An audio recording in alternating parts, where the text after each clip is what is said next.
প্রিয় উচ্চ মাধ্যমিক শিক্ষার্থী ভাই বোনেরা, দেখো তোমাদের দেখতে তো অনেকে পরীক্ষা শেষ হয়ে গেল, আজকে হলো ইতিহাস পরীক্ষা। তোমরা কত পাচ্ছ মিলিয়ে নাও। তোমরা কি আমার স্টুডেন্টের মতো, অর্থাৎ আমার যারা সাবস্ক্রাইব আছে বা আমার যারা সাজেশন দেখেছে বা আমার ছাত্ররা যতটা নম্বর পাচ্ছে তোমরা কি ততটা পাচ্ছ? একটুখানি প্রশ্নগুলো এমসিকিউ মিলিয়ে নাও। আর কি বড় প্রশ্ন গত বছরের মতো কিন্তু শুধু 100% নেই, এবার 200% কমন, কারণ হচ্ছে তোমরা মিলিয়ে নাও। আমি আমার সাজেশন থেকে দেখাচ্ছি। দেখো তোমাদের বেশ কয়েকদিন আগে আমি ইউটিউবে 1 মিনিট থেকে 2 মিনিট একটা সাজেশন ভিডিও ছেড়েছিলাম, সেইখানে তো পুরো থাম্বনেল লেখা আছে 5টি প্রশ্নই 100% কমন। প্রশ্ন ফাঁস, দেখো ঠিক আমি যেমন প্রশ্ন রেখেছিলাম ঠিক সেই প্রশ্নটা চলে এসেছে। তোমরা মিলিয়ে নাও। এই কারণে বলছি, তোমাদের কিন্তু প্রথমেই বলছিলাম ইউটিউবে তোমরা অনেক ভিডিও পেয়ে যাবে, কিন্তু তোমরা যদি এখন মিলিয়ে নাও যে আমার সাজেশনটা সত্যি কি মিথ্যা, তাহলে তোমরা সাবস্ক্রাইব করবে। এরকম তোমাদের বলেছিলাম যে আগে তোমরা দেখবে, কয়েকদিন পরে পরীক্ষা যখন মিলবে তখন তোমরা সাবস্ক্রাইব করবে এবং তোমাদের ভাই বোনের মধ্যে সকলের মধ্যে শেয়ার করবে। তো আজকে আমি সেইটা দেখাচ্ছি যে আমার কতটা কমন পাচ্ছে, আর তারপরে কি তোমাদের শর্ট কোশ্চেন গুলো না কে কোনটা লিখেছে সবগুলো আমি দাগিয়ে দেবো। দেখো তার আগে আমি তোমাদের দেখাচ্ছি আগে আমার কমন অর্থাৎ বড় প্রশ্ন আমার সাজেশন থেকে কোনটাকে কমন পাচ্ছে একটুখানি দেখে নাও। আমি তোমাদের উত্তরগুলো একটু বলে দিচ্ছি। দেখো প্রথমেই চলে আসি, প্রশ্ন খুললেই কিন্তু অবাক করা কাণ্ড। দেখো তোমরা দেখতেই পারছো, কিন্তু আমি এই সাজেশন ভিডিওটা পোস্ট করেছি, তোমরা দেখো দেখো। আর একটা অবাক করা কি, আমি পরীক্ষার আগে বলতাম এটা তোমাদের থাকবেই সাজেশন ভিডিওগুলো, যারা খুব ভালো করে দেখেছো বা আমার কথাগুলো সম্পূর্ণ শুনেছি তখন বলতাম এটা থাকবে, এটা 100%, এটা এবি, এটা স্টার মার্ক, সেইগুলোই কিন্তু এসছে।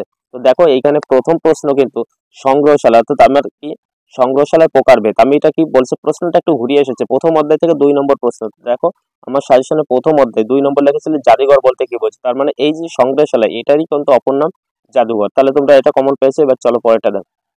দেখো তারপরে প্রশ্নটা কি বলো, ঔপনিবেশিক সমাজে জাতি সংক্রান্ত প্রশ্ন ও তার প্রভাব আলোচনা করো।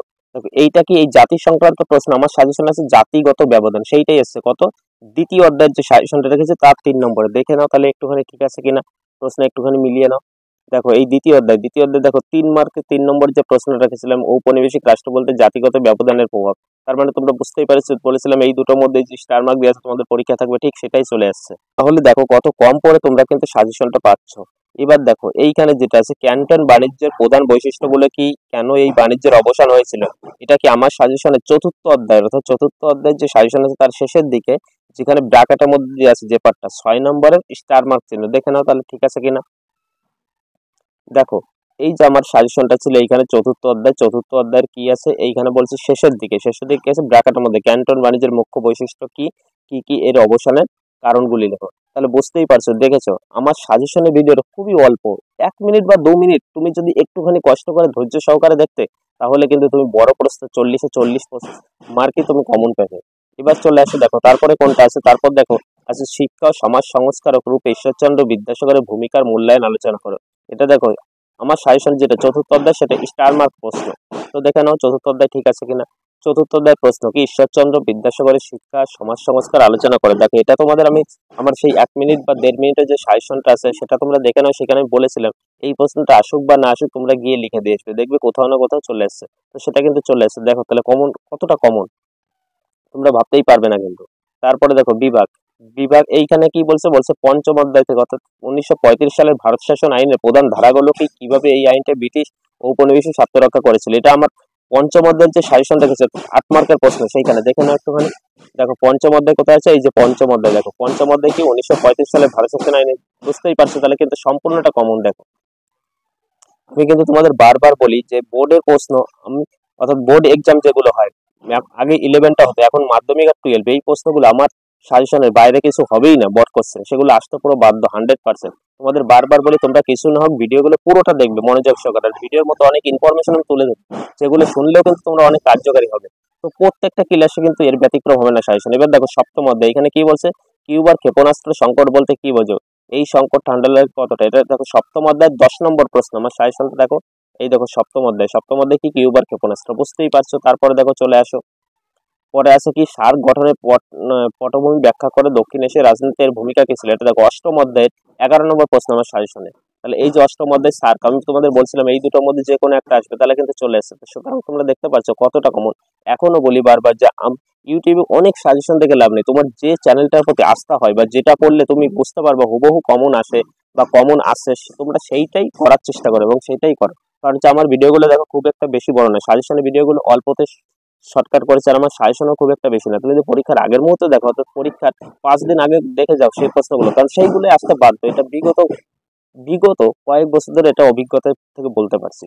তো সুতরাং এখন কি তোমরা চ্যানেলটার প্রতি একটা ভরসা পাচ্ছ, তো যারা প্রথমে সাবস্ক্রাইব করনি এখন মিলিয়ে গেল ভাই বোন বন্ধু বান্ধবের মধ্যে, কারণ এখানে 7 থেকে ক্লাস 12 পর্যন্ত সমস্ত সাজেশন পোস্ট করা এবং যেগুলো আমি কোচিং এ করা অর্থাৎ আমার ব্যাচে সমস্ত কিছু তোমাদের প্রোভাইড করবো। এবার তোমরা উত্তরগুলো মিলিয়ে নাও। দেখো এখানে লুবর মিউজিয়াম আছে, কোথায়? এটা প্যারিসে। তারপর জীবন স্মৃতি, এটা কি হবে? এটা হচ্ছে রবীন্দ্রনাথ ঠাকুর। তারপর হচ্ছে আঙ্কেল টমস, এটা কি হবে? এটা হচ্ছে প্রথমটা হবে। দেখো আমি তোমাদের বলছি না, বলতে গেলে অনেকটা দেরি হবে, তোমরা জাস্ট উত্তরটা দাগিয়ে নাও। এখানে এটা দেখো আমি এটার উত্তর কিন্তু তোমাদের মিলিয়ে দিয়েছি, সেই মিলানো অনুযায়ী এটা কোনটা আছে, মিলানো অনুযায়ী তোমাদের এইটা দাঁড়াচ্ছে ডি এরটা। তারপর দেখো এখানে তোমাদের সি এরটা হবে। তারপরের দেখে যেটা হবে এটা হচ্ছে জ্যোতিরাও ফুলে হবে। তারপর যেটা হচ্ছে তোমাদের এটা হচ্ছে নব্য গোষ্ঠী বা ইয়ং বেঙ্গল যেটাকে বলা হয়। তারপর তোমাদের যেটা হচ্ছে সেটা হচ্ছে সানিয়াত সেন।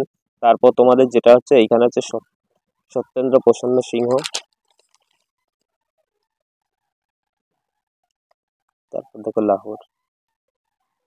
তারপর আগে, তারপর দেখো এইটা।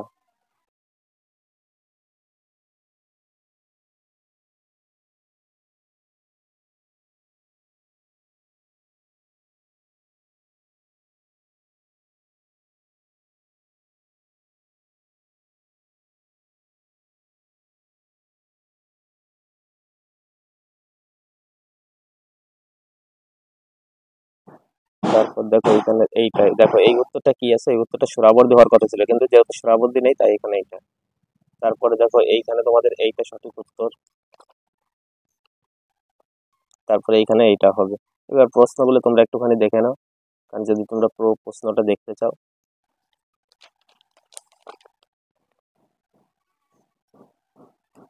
তো দেখো দেখতেই পাচ্ছি যে উচ্চ মাধ্যমিক আর প্রত্যেকটা যেগুলো সাজেশন তোমাদের ছেড়েছি সবগুলো মিলিয়ে দেখো, প্রশ্ন তো তোমরা মিলিয়ে দেখো। সাজেশন তো আমি অনেকদিন আগে পোস্ট করেছি, অর্থাৎ টেস্ট পরীক্ষা শুরুর আগেই পোস্ট করেছে, তখন তোমরা মিলিয়ে না দেখো সেই সাজেশনগুলো আমি এবার অর্থাৎ রিপোস্ট করেছি, সেই একই সাজেশন কিন্তু কোনো ব্যতিক্রম হয়নি। অর্থাৎ টেস্ট পরীক্ষার আগে যে সাজেশনটা আমি করেছিলাম তোমাদের জন্য, ঠিক সেই সাজেশনটাই তোমরা মিলিয়ে না দেখো, সেই একই সাজেশন আছে, কোনো কিছু চেঞ্জ করিনি। তো সেটাই হয়েছে, তার মানে কি প্রতি বছর আমি এটাই শুরু করি যে খাতায় আমি আগে নোট ডাউন করি কোন কোন প্রশ্নগুলো এবার আসবে বছর শেষে, সেইগুলোই আমি আমার ব্যাচে লেখা এবং সেইগুলোই পরীক্ষার আগের মুহূর্তে সাজেশন ভিডিও করে তোমাদের দিই। তাহলে বুঝতেই পারছো চ্যানেলটার প্রতি তোমাদের একটা ভরসা বেড়ে গেছে। এবার তোমরা চ্যানেলটাকে পোস্ট করবে, লাইক করবে, কমেন্ট করবে, শেয়ার করবে, সাবস্ক্রাইব করবে, যাতে তোমাদের মতো তোমার বন্ধু বান্ধবীরা যারা নিচু ক্লাসে আছে, তারা এখন 12 উঠবে, 11 উঠবে, তারাও যাতে সমস্ত কিছু পেয়ে যায়। তো চলো, ভিডিওটা ভালো লাগলে ভিডিওটা অতি অবশ্যই তোমরা এখন শেয়ার করবে।